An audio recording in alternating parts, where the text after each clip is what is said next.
Good evening and welcome again to Solutionary TV. I am your host, Dr. Tatiana. Remember, our purpose is to educate about pertinent global issues outside the mainstream narrative while presenting guests involved in solutionary innovations, practices, and inventive strategies for our transitioning society. This evening, our special guest is Niti Bali. Let me tell you a little bit about her. She is really a connoisseur of many things regenerative.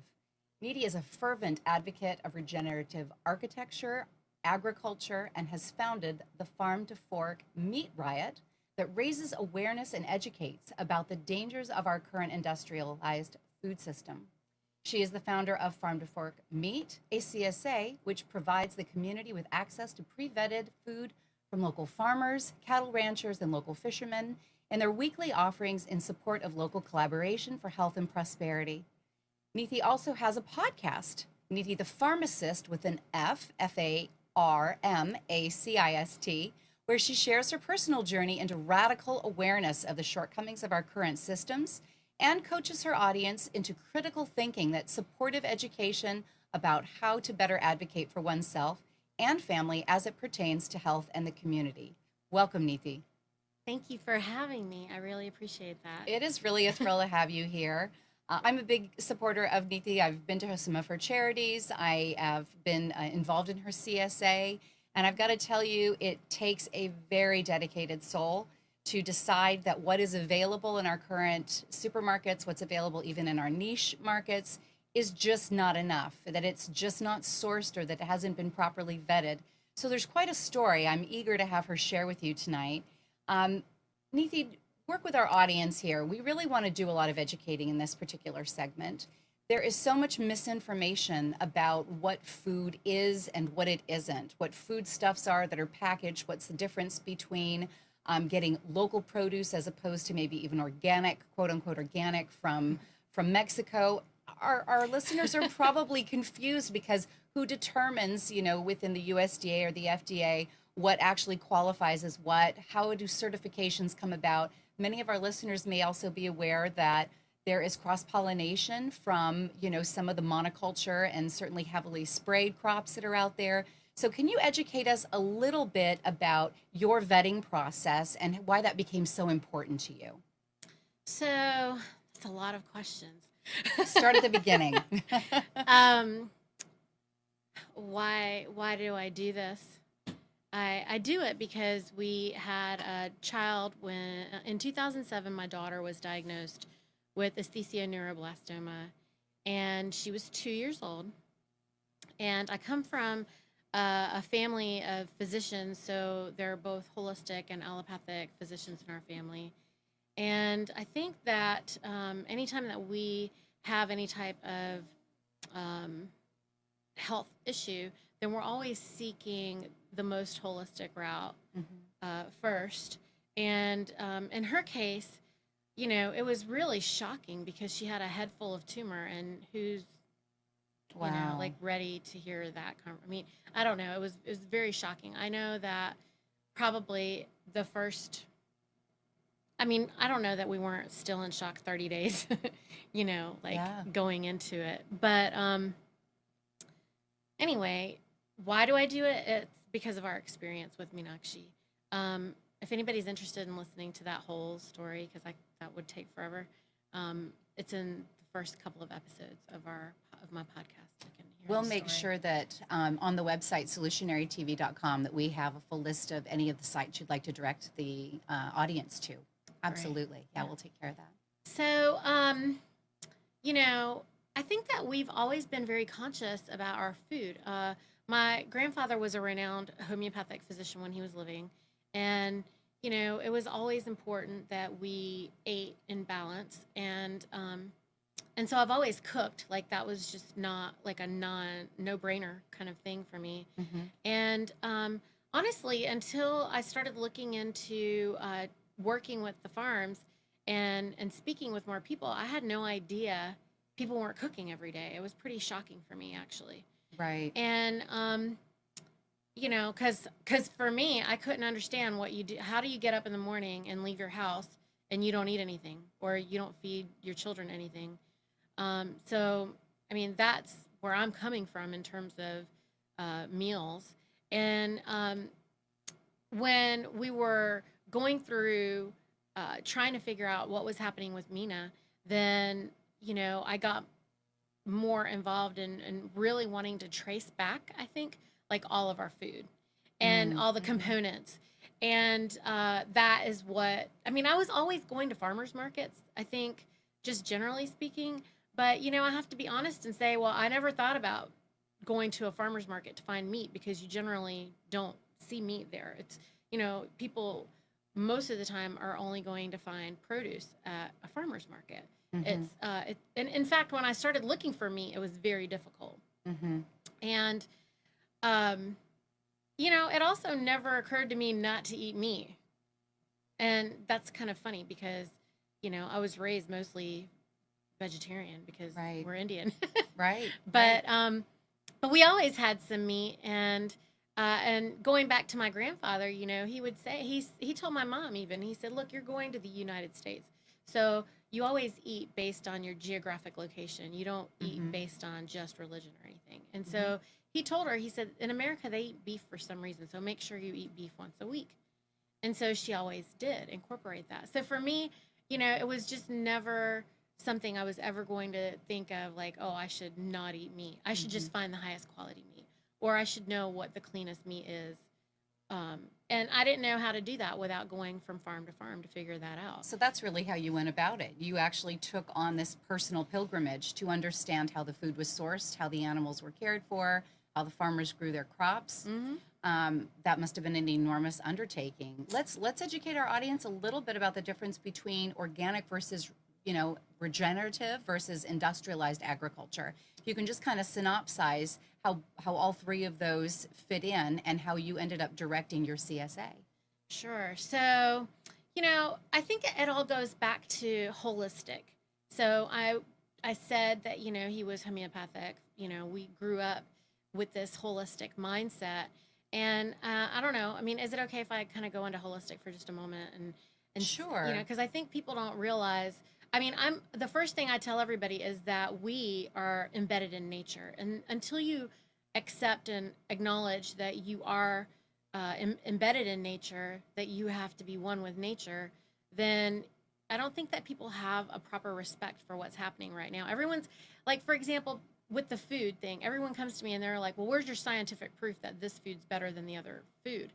Well, I think people have forgotten that. I think this next generation has no idea probably that science is actually the study of nature, like trying to break down nature, and nature is always whole. And, for an example, I'm a human being, but I'm actually, like millions and billions of cells. And then that creates me as a whole. Right. And like, for example, if you say something that hurts my feelings, it's not just in my mind, my entire body feels that. Oh, exactly. Yes. So, when I'm saying holistic, I mean, if we're eating food that isn't coming from the soil and isn't respecting the soil, then you have nothing. Like, there is no medicine, there is no nutrition. That really gets into the regenerative concept too, doesn't it, Niti? Right. So going into that, if you understand that nature must be whole first, and you have to look at it from a whole view versus, you can't just look for the vitamin C and just look for the vitamin D, when you're trying to nourish yourself. You need to look at the whole. And so when you're doing that, then that's what I do with the farms. I mean, when I was going out to look for clean animals or the healthiest animals, I had kind of given up my trust of what was in the grocery store because I couldn't trace it back. And so I had decided, if I don't know where it came from and I can't talk to the person who's raising it and I can't produce it myself, Right. then we just won't eat it. Which is revolutionary for this era in the United States, isn't it? Because a lot of it's out of sight, out of mind. It's packaged, it's pretty, or it's already cooked for us and it's shipped and thought out, or, coming through the line. Now, we have a lot of interested listeners in our audience that don't understand the difference between, let's just talk about organic and regenerative. Okay. And the standards around organic. Just synopsize, encapsulate that, because I know that could really go wild. But a lot of people think I bought organic, therefore that means I got the best of the best. And look, it was on sale over at the Food Lion or, Right. at the Sam's Club. Talk a little bit about what's going on with organic and why regenerative may be a better route to go. So organic is unsustainable. The reason it's unsustainable is because the soil requires amendments when you're going to do something organically. And what I mean is that the soil is still dead. You have this malnourished soil, and then in an organic situation, they're putting amendments in.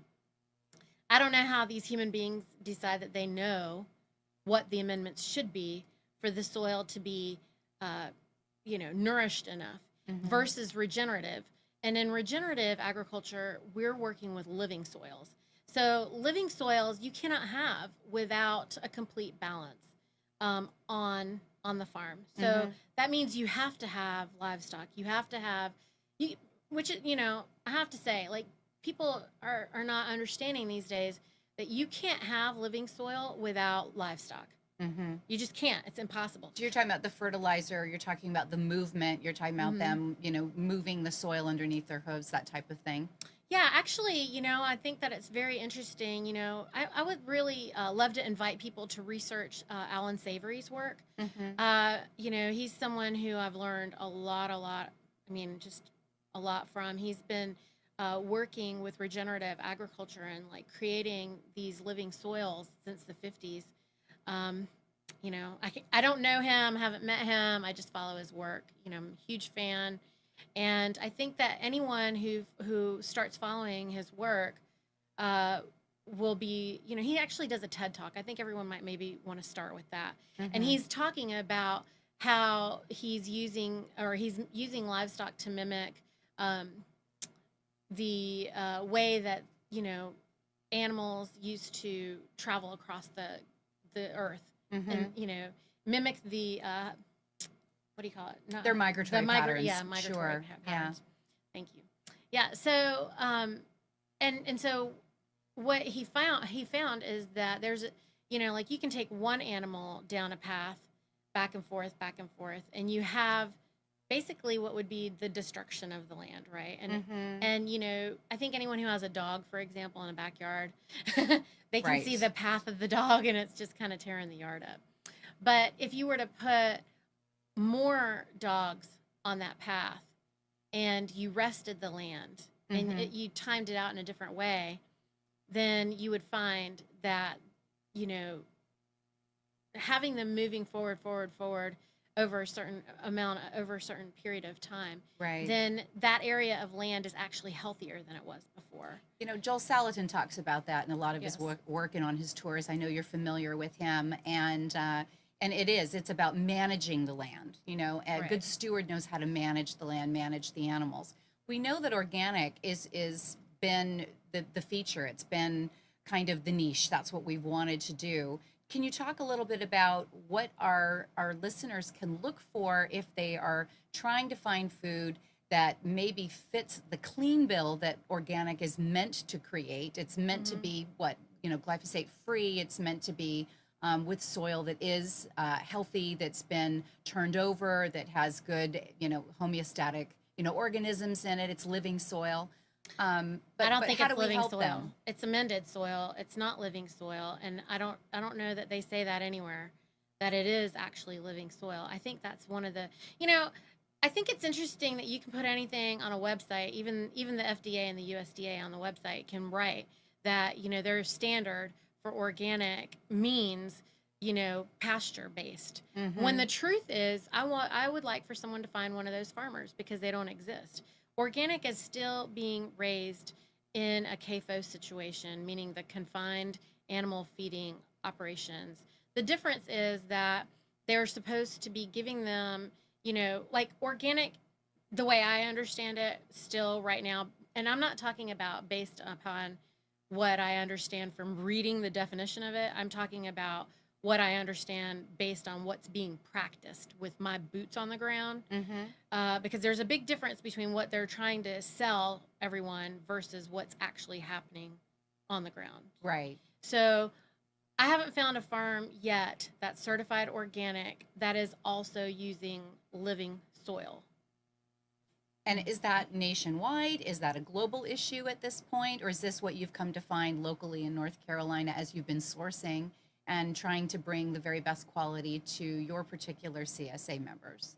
Yeah, I mean, I haven't found that here because it's interesting. You can have organic certified produce farms, for example.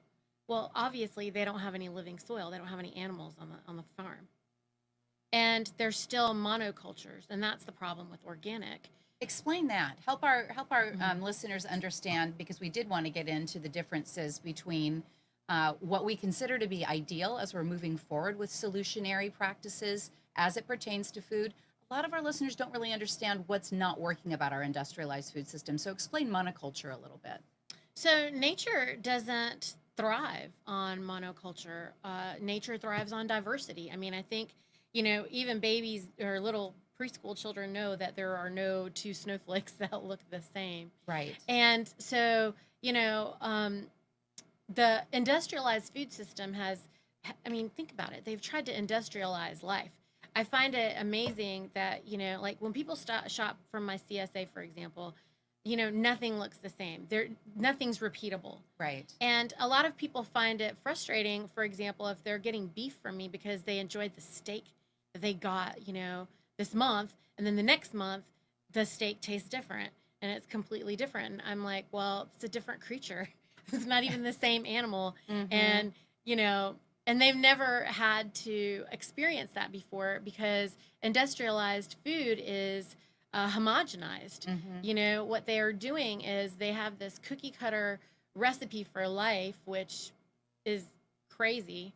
I mean, doesn't that just sound insane? Like, do you need scientific proof? I'm not sure. I don't know that I have the audacity, I think, to push people to think about these things. I don't know no one's saying these things, right? I'm going to say all the things. If you listen to my podcast too, Tatiana, like I'm saying things that nobody wants to say. Everybody's trying to sugarcoat everything and allow everyone to find some contentment with their denial. And I'm just not going to do that because I feel like that's a lie. And I really want people to know the truth because, let's be honest. I've lost a child. I just can't, I'm sick of watching people suffer and die in front of me, all around me all the time. And it's true. Boldness is called for, and I think that we've got more boldness than we have in our area of educating the public about food, about government, about what's going on with corporate, what's going on with our monetary system. This isn't an area to pull back and try to sugarcoat. I'm going to use your term. But I think that when we come out and say, hey, organic isn't really necessarily organic, they're doing tests and they're finding out that your organic from Mexico or your organic from California that's USDA certified has actually been, cross breeding and cross pollinating with some of the neighbor crops, and now there is no guarantee of that, or that the soil wasn't really healthy. Want to give them a little bit of hope. Yeah, well, okay, so let me say this. Here's some hope, everybody. Stop buying, get out of the grocery store. I say this continuously as well. Find someone local that you can put your eyes on their land and just buy from them, support them, tell them what you want, because you know what, farmers are just waiting to rise to the occasion to produce this regenerative food for people, but the consumer's uneducated. They don't know that they should be seeking that, and then people say to me, that I'm some type of food elitist, and it's too expensive to eat real food. Well, that's nonsense. I know that the average family of 4 spends $300 to $400 a week on groceries or on food. Is that an American standard number? It's an American standard number. And, everybody can just be honest with themselves. I'm not in your wallet. I'm just saying, it's impossible these days. I don't know where you could be eating that you're not spending $300 to $400 a week, collectively between whatever it is that you're buying at a store and eating at restaurants or whatever you're doing. Mm-hmm. So if that's the case, I know that you can buy regenerative food. And by the way, regenerative food costs the same across the whole country, just so you know. Like grass-fed beef here, New York, Texas, California, it's the same. Per pound, it's running the same. So explain to our audience what regenerative means as opposed to maybe importing it from somewhere else. If you're saying, I'm going to help you understand the concept of regenerative so it's worth your while to seek out a CSA or a local farmer, what would that mean for them?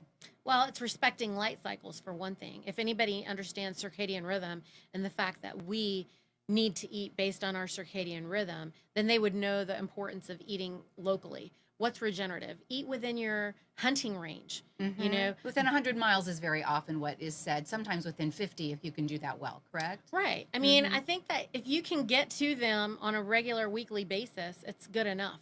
I don't think we need to weigh and measure all that out. Whatever you're comfortable, however far you're comfortable driving. I mean, I would say you need to probably leave your 4-mile radius.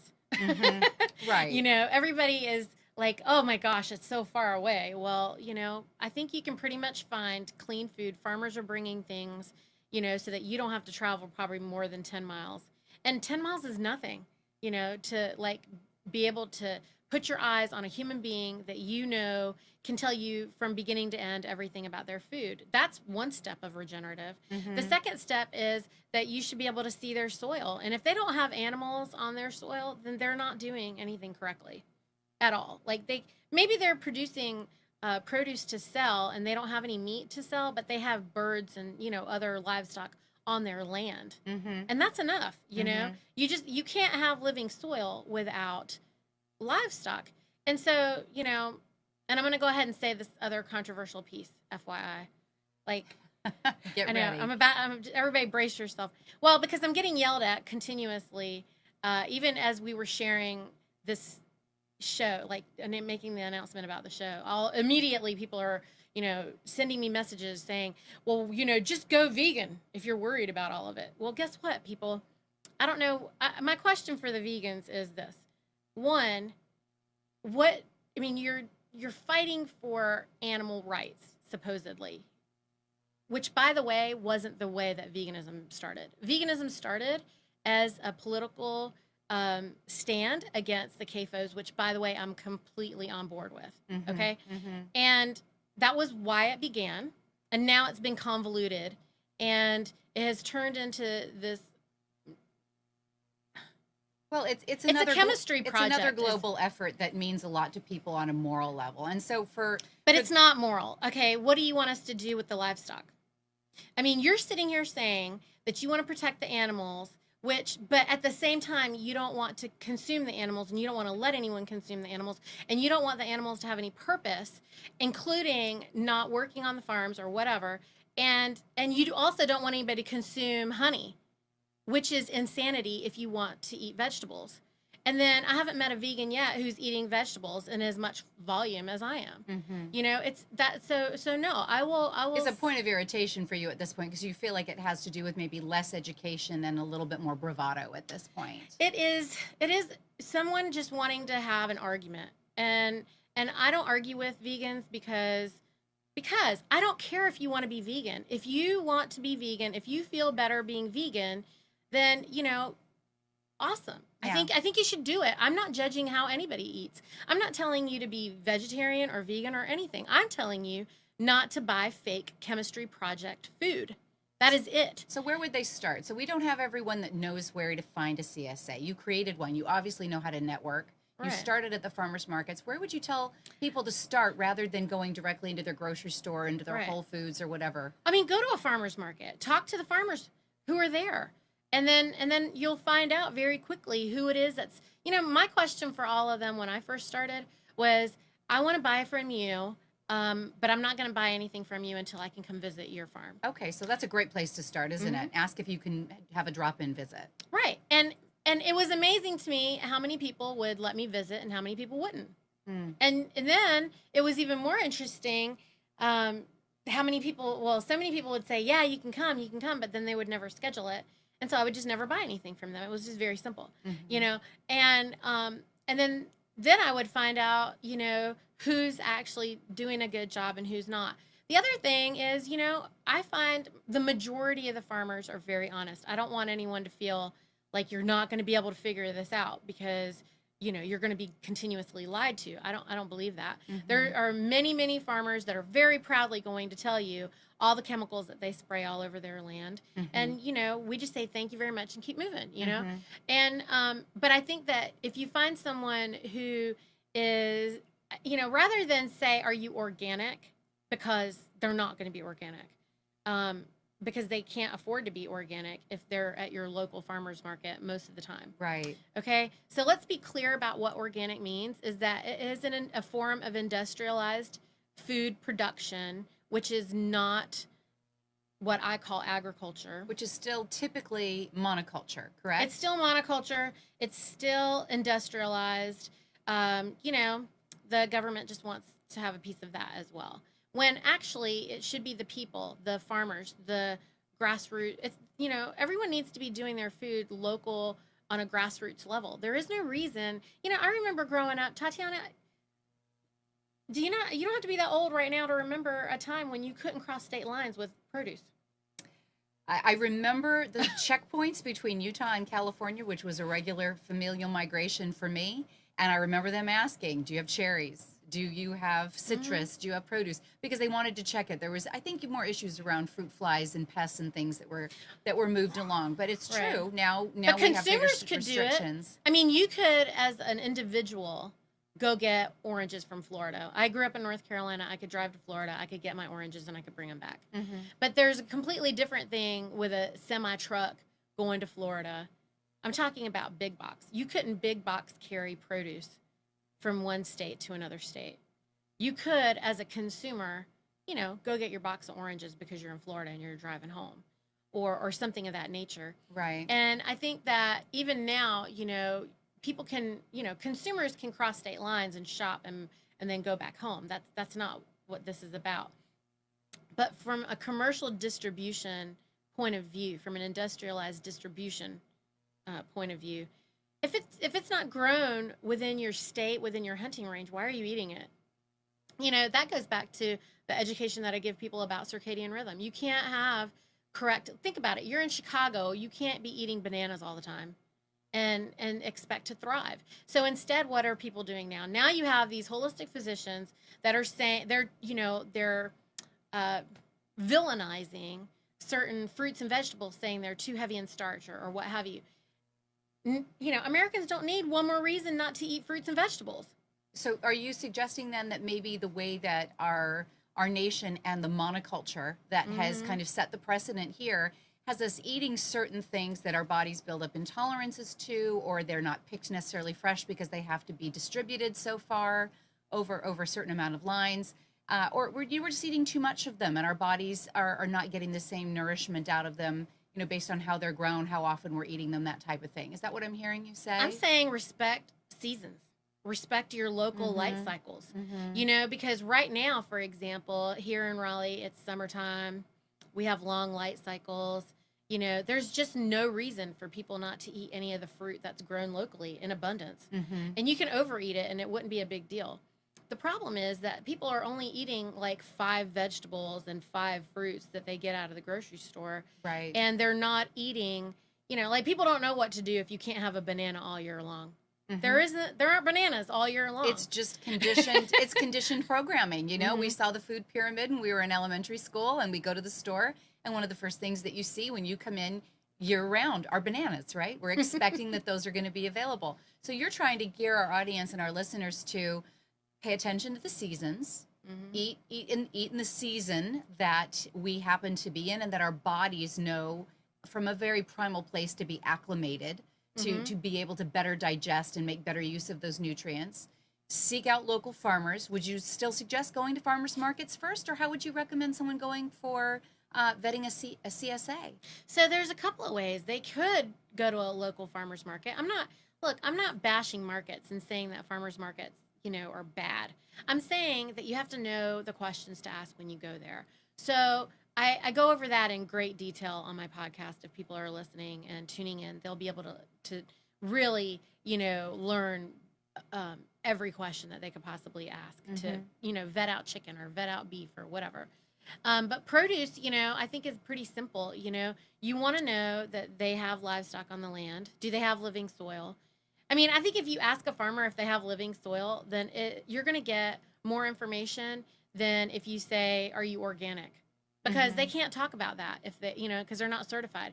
But if you say to them, do you spray chemicals on your land? And if they say, yeah, then say, okay, thanks, and keep moving.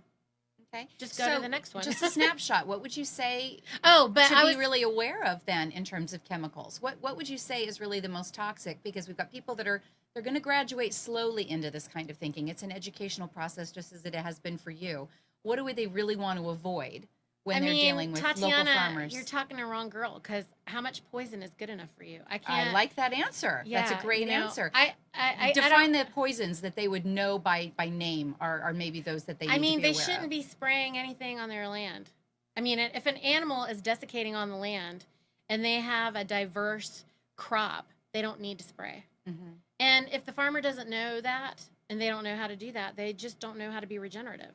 So I was going to also add that you can go to local harvest.org, punch in your zip code, and get a longer list of farms that you can call to vet. You can also go to eatwild.com, I believe. Google Eat Wild, I'm sure it'll come up. Excellent. And I'm working on an app, by the way, Tatiana. Oh, good. Because I'm working on an app to put together across the country so people can put in their zip code and know if I've vetted the farm out. Because the government doesn't meet my standard. I tell everybody all the time, you know what? I don't comply. I do not comply with the FDA or the USDA because they do not meet my standards. Because they do allow spraying, for one thing. Do you know that your organic produce and organic wheat, I'm going to talk about wheat specifically. There is no grain right now that's clean. So being vegan and vegetarian at this moment is so dangerous. And most people end up, I'm working with actually a lot of recovering vegans. And vegetarianism is different because it still incorporates butter, and, a lot of times they'll still incorporate dairy, or they may be pescatarian a little bit more than just some vegetarian. Healthy fats and that type of thing. Yeah, they have to have some healthy grass-based animal fats. And the reason is because animals are offering vitamins and minerals that they've processed through their system that they make bioavailable for us that we can't do on our own. So that's reason number 567 that veganism doesn't work. Initially when people become vegan, then they become healthier, they feel better. Well, I think that it's a no-brainer that you remove animals less healthy than you are from your diet, and all of a sudden you're going to be better. Of course you are. So explain to our vegans, our vegetarians, and our omnivores, what is going on with our grain right now when we thought maybe that it was an organic source? Because this is really a big topic going on right now. Right. People have actually been really upset with me about saying that wheat is a drug. And, they come up to me and say things like, well, that is of God. And I'm like, yeah, well, isn't everything? But wheat currently and many other grains are being harvested by being desiccated with glyphosate, which is Roundup. Yes. So what I want people to think about, it's a drying process, isn't it, Niti? They're trying to speed dry them in preparation to be, made into breads and cereals, that type of thing. Okay, so let's just talk about this. This really brings up for me socioeconomic and human rights issues, okay? So I don't think people understand the labor that's required to harvest grain correctly. If you're going to harvest wheat correctly, meaning like not any poison, okay? Which I think people think that organic is, which is the lie. is that would require a lot of labor. First, someone has to go out into the field. They have to gather the wheat. They have to tie it. They have to allow it to dry. Or if you're going to use some modern methods, you could collect the wheat and you could soak it and sprout it like in a dehydrator. I mean, can you imagine how laborious that is? And who's going to invest in that? And if they did, I promise you that if anyone who knows how much labor costs these days, or you know what your own value is, what, you know, like what would you work for, what's the minimum wage even, then you can't have wheat for 50 cents a pound. Mm-hmm. If you know, if so people really need to wonder, you know, I'm talking 50 cents a pound. Okay, how much wheat is required to make a bread loaf? Like at least 2 to 3 cups. Okay? And so if you were to actually go out and gather some wheat and thrash it and dry it and do everything by hand yourself, you're going to end up with like barely a cup of wheat grain. Mm-hmm. Mm-hmm. And then you're going to make that into, you know, the flour. So I don't know. Can you do the math on that?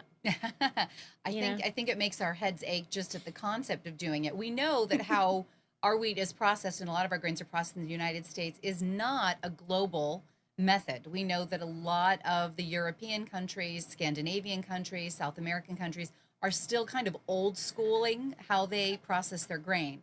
But here in America, we've been taught, Niti, wouldn't you say that food should be cheap and fast, and so when we do see something that's been sprouted, maybe a loaf in our local Sprouts, and it's a sprouted grain, and the loaf is $5.99, $6.99 for that loaf of bread, as opposed to a 99-cent, you know, supposedly Nature's Whole, whatever the brand happens to be. We don't understand the mechanics in how one was grown and fed and nourished and harvested and then produced, as opposed to the other. So what you're really going into is some of the mechanics of this. Mm-hmm. So even that sprouted bread that you're talking about, for $5.99 for the loaf, I mean, it's still not addressing the labor that's involved to do it correctly. And by the way, they're not using correctly harvested wheat to sprout.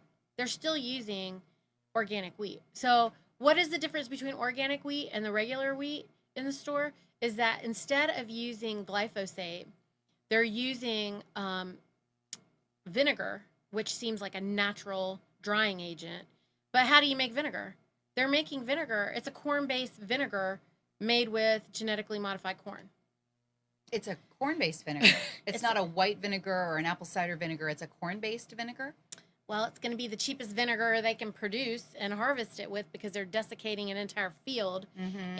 And you want to buy it for $6 sprouted and complain about it. So I don't know. Well, I think that a lot of people don't understand why a loaf would cost $6.99, and so it isn't even going to be worth their time. And we got to give them. Remember, we got to give them an insertion point. So let's talk about how the government is subsidizing. Okay, let's do our history. If you guys think back to post-World War II, it was the industrialized or industrial age, mm-hmm. and America had decided that we were going to feed the world, which is a great strategy, right? It's great military strategy. It's also very noble, mm-hmm. right? Mm-hmm. And everybody's on board, and everyone's excited about it. And women have left the home now, and they're all working, and we're coming out of the Great Depression, and everything's awesome, right? Well, the government started subsidizing the grain, and if they're going to give this grain away to everybody in the world, then I don't know, do you really think that our government's going to make it a priority that it's going to be the highest quality nutrition? I mean, we all know this. How about this? Let me make you think about this. Health insurance. Everybody knows that you do not want to be on a government program mm-hmm. for health insurance. Everyone will, like, without thinking, they will invest in private health insurance, correct? I think that that's probably very likely. So why is it okay to pay an insurance company to be responsible for your health and you not take any responsibility yourself and invest that money instead in highest quality nutrition to make sure that your inputs are not imitation or chemical, and you're going to allow someone else to take responsibility, and I'm talking about the government, because my CSA, I tell everybody, we do not comply with the USDA or the FDA.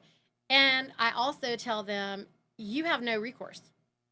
So you don't have to participate. And in fact, anybody who's in my CSA knows that I have probably done more to push them away than I have to include them. Not because I don't want to grow the number of people that we're nourishing and help my farmers with their volume of sales, but because we're in a battle right now with our boots on the ground, and we're not going to take on the government. Everyone has, but consumers have the right to choose. And, you know, consumers can change everything. Well, that's the whole point here. We really want to educate our audience, the consumers, because we were all raised to be consumers. Our last guest, we talked about consumerism and commodification. You know, seeing the world through commodification rather than having this very happy, very healed, very sentient, you know, human earth relationship, which I think is more of the goal that we're talking about here. Yeah. We need to come from a place of, it is more than just consuming, it is cohabitating, it is coalescing, it is having a sentient relationship. But again, if we want to get them to eat and we want them to think twice about running through the Bojangles, the Bojangles tomorrow morning with their kids on the way to school because it's year-round school, we can't just tell them, I'm sorry, the $6.99 bread was no good. We can't say, you know, those animals. But that why said that can't they were we, Tatiana? Why? We got to give them a point to start from. So you just said your CSA. Okay, your but CSA, you push people away from it. Tell me what you're educating your potential members on, so that you realize what you're sharing with our people is not that you're discouraging them from coming to your CSA. You want them to be educated so they understand what they're getting. Correct? Well, yeah, they need to understand the value of what it is that they're getting. Like, I'm not going to continue to have a discussion with someone who's going to tell me that we're too expensive, we're too expensive, we're too expensive. I think your priorities need to be adjusted. Right. And so because food shouldn't be quick and cheap. Correct? Right. I mean, it's nutrition. You're on a cellular level, you're giving your body the building blocks for it to save its life or to commit suicide. And let's be honest, that's what it is. Yeah. Everyone who thinks that it's okay to live in denial and be irresponsible. I mean, because if you're listening to this or you ever have heard me say anything, then, you know, people get mad about it, and that's okay. You know, because I am assaulting people. I'm not assaulting the people. I'm assaulting their truth or what they thought was the truth. And I was violated, right? And I feel like I was assaulted. And in fact, my child was murdered, if we want to talk about it in that way. So don't you think that I am going to do everything that I can to make sure that no one else experiences that? Like, what kind of human being would I be if I didn't try to stop that experience from happening to anyone else? Like, no one should ever know how I feel about that. Yeah. And I think that, you know, and it is difficult for me to watch someone, you know, into like consciously, I don't know, being irresponsible in that way. You can't listen to me and then unhear what I say.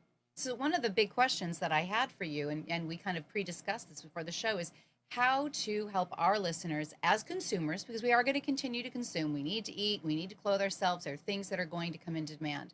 How do we help our listeners as consumers become active, regenerative consumers? Okay. How do we teach them that? Right. So, you know, everyone feels like, okay, let's use Whole Foods as an example, that is going to be the safe place to eat.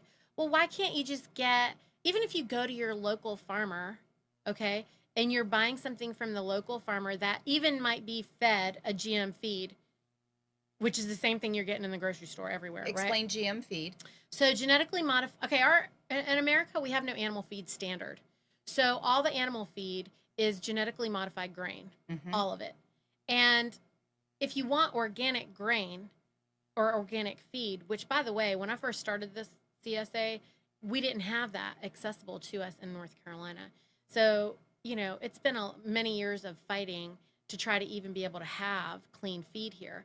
But I say start by supporting a local farmer who's interested in trying to do the right thing, even if they're not doing it all the way. If their animals have a little bit of grass, but they're on maybe the incorrect feed, then let me tell you, any amount of grass that they eat is going to be bigger and better, because that animal can use the grass and the chlorophyll and all the medicine out of the grass and of the soil to, you know, kind of detox themselves from the side effects of that grain. Is it completely clean? No, it is not. But it's a step in the right direction. It is. If you're in a grocery store right now, then step one, buy food from any grass-based farmer. It doesn't matter if their feed is horrible. So look for that label, grass-fed, high forage, that type of thing? Well, no. Talk to the farmer. Stop looking at labels.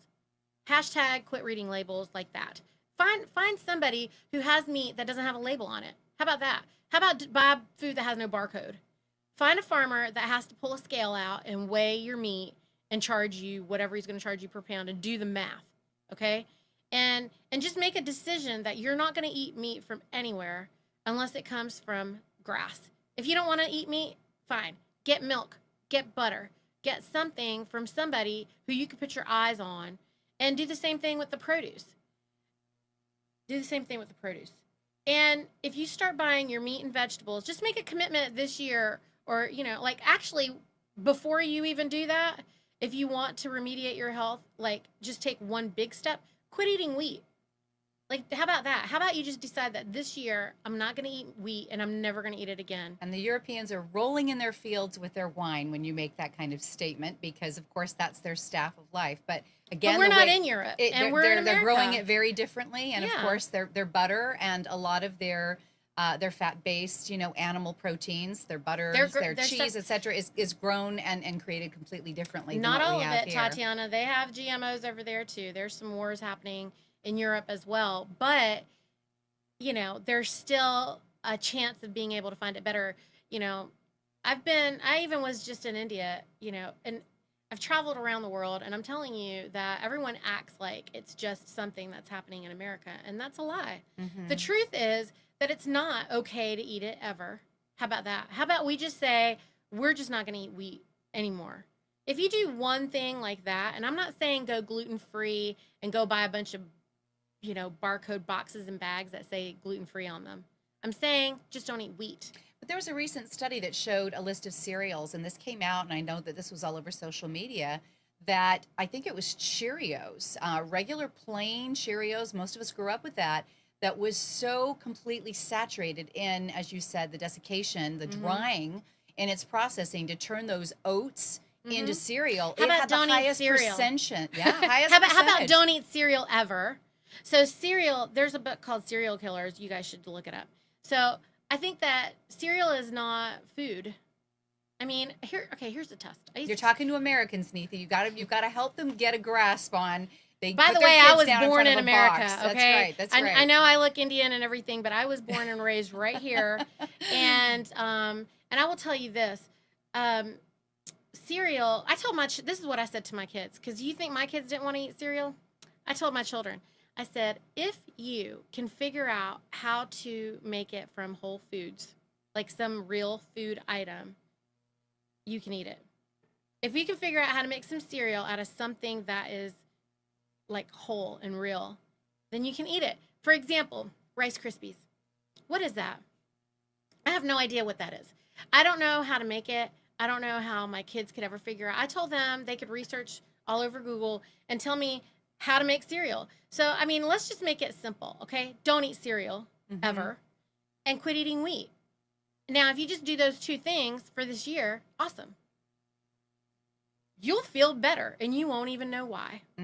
Then next year, how about you say, okay, I'm only going to, and maybe while you're not eating the wheat, you can try to find a farmer raising some meat and figure out how you're going to schedule it so that you're going to go and buy your meat from that person, whoever it is.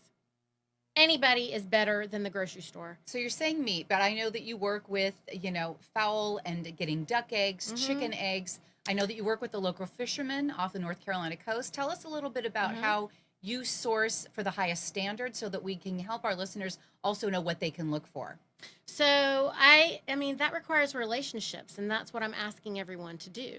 I'm asking you to start building relationships with local people, and I'm talking about farmers that are raising livestock and plants. How about that?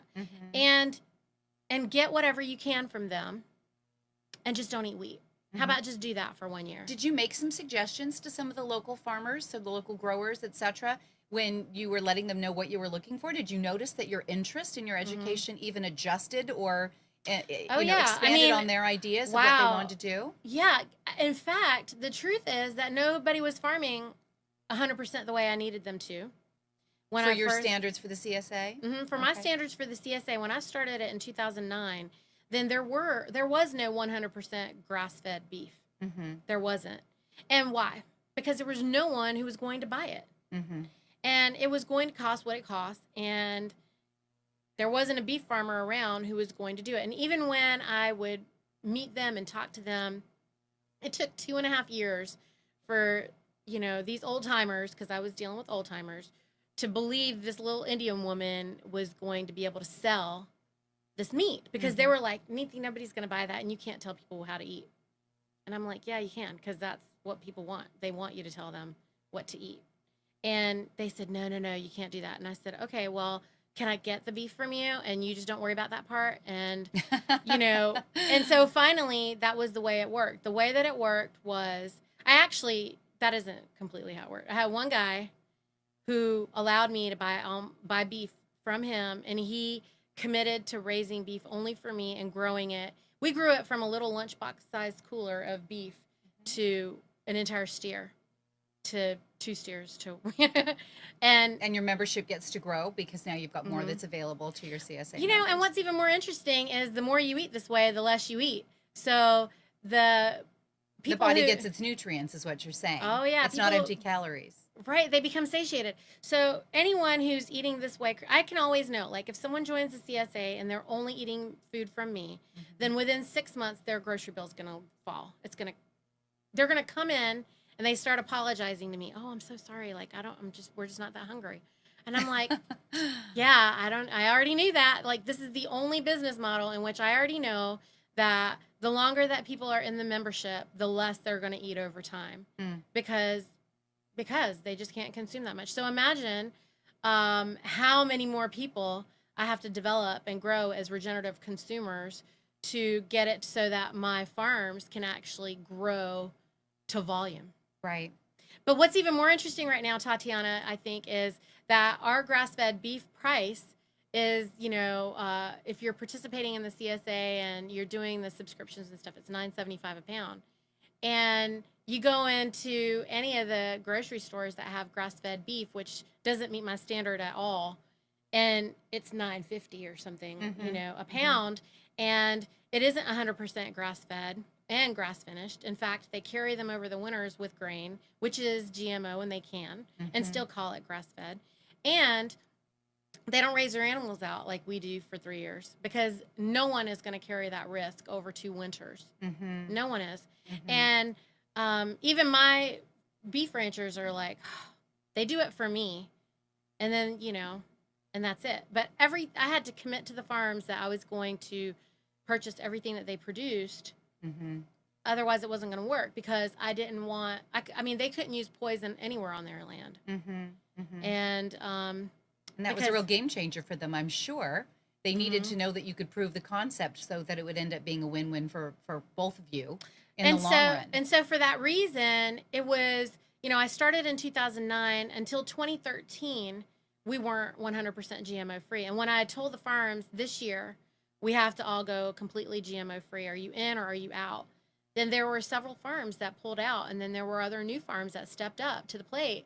And it was a real major transition moment. And at that time, I remember it was the first time since 2009 that we raised prices, because it was the only thing that was going to adjust our pricing, was that we were going to be 100% GMO free.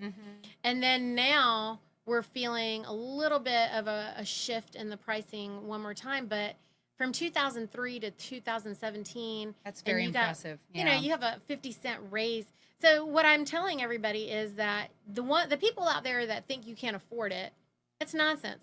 Help them understand what they're getting, though, Niti, because we're kind of getting close to the hour. Okay. When you say GMO, you're talking about genetically modified organisms, right? Genetically modified. And glyphosate, which is Roundup. They're going to usually be infused with one degree or another of, Roundup ready. It's already in the grain. Then they generally are sprayed on top of the fields, on top of that. And now we know a third element is they're being dried in it. So it's poison on poison on poison on poison, and we still don't even have all the studies back in yet. Well, what that how about does to it's a human man-made with poison and poison and poison? Exactly. Because that's what, and then again, I have all these folks that are like, well, where's your scientific proof? Well, I don't know. If you require scientific proof to understand that man-made is never going to be superior to what is natural, that's number one. Mm-hmm. And then number two, that science is simply the study of nature, because we don't know it all, and nature has it all figured out. Then, I don't know. It was a no-brainer for me to completely commit to having faith and belief that our food was going to be more powerful if we respected nature. Mm-hmm. And it is. And that's the other thing. We're reversing cancers. Even when you listen to my daughter's story and you see that we were able to arrest her solid mass tumor in 4 months with food. Mm-hmm. And by the way, that wasn't even perfect food, because it was the best you knew at the time. It was the best that we could get, because the farms weren't raising the best at the time. So every single time our body experiences, apoptosis, cells die, cells are reborn, that's what we talk about, having the telomeres, and every single time, our cells divide, we're growing a new version of ourselves. It does make sense. The proper nutrition is going to grow healthier cells. And sun. Toxic food. And air.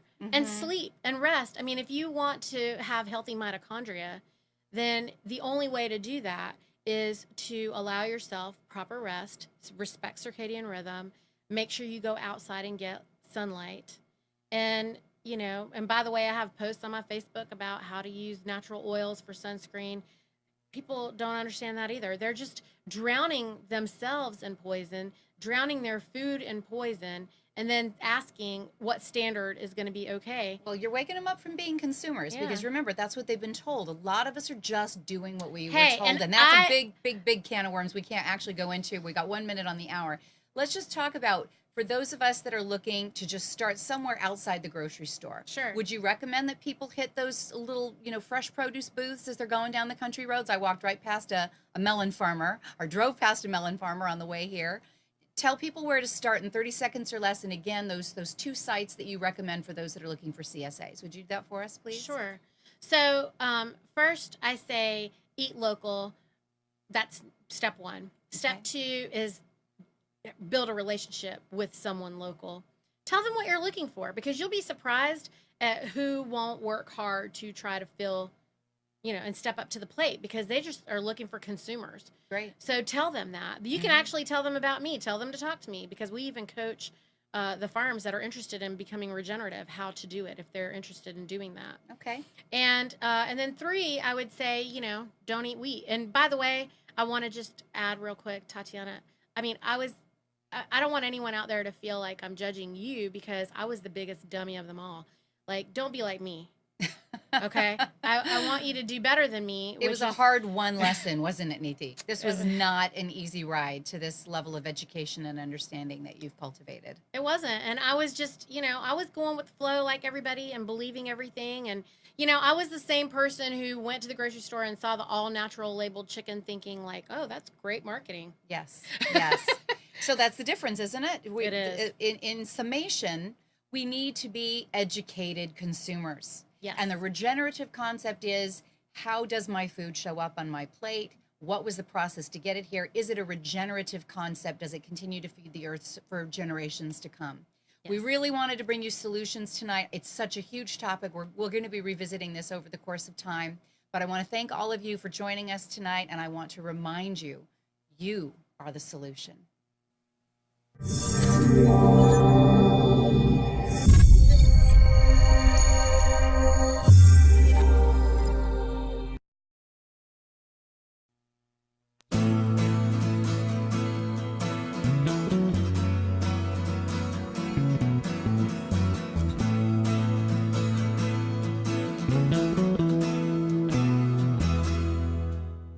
You are tuned to the Nissan Communications Network.